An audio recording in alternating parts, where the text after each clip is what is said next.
Praise the Lord.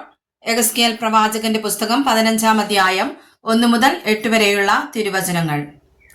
യഹോവയുടെ അരുളപ്പാട് എനിക്കുണ്ടായതെന്തെന്നാൽ, മനുഷ്യപുത്ര, കാട്ടിലെ വൃക്ഷങ്ങളുടെ ഇടയിൽ ഒരു ചെടിയായിരിക്കുന്ന മുന്തിരിവള്ളിക്ക് മറ്റു മരത്തേക്കാൾ എന്തു വിശേഷതയുള്ളൂ? വല്ല പണിക്കും കൊള്ളിപ്പാൻ അതിൽ നിന്ന് മരമെടുക്കാമോ?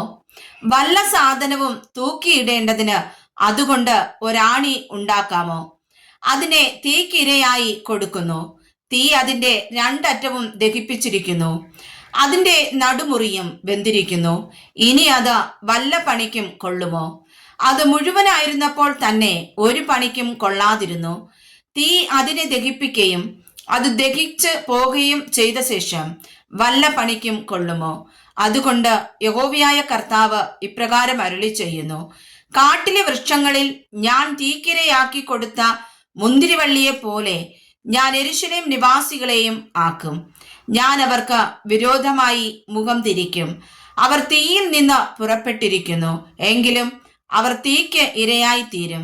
ഞാൻ അവർക്ക് വിരോധമായി മുഖം തിരിക്കുമ്പോൾ ഞാൻ യഹോവയെന്ന് നിങ്ങൾ അറിയും.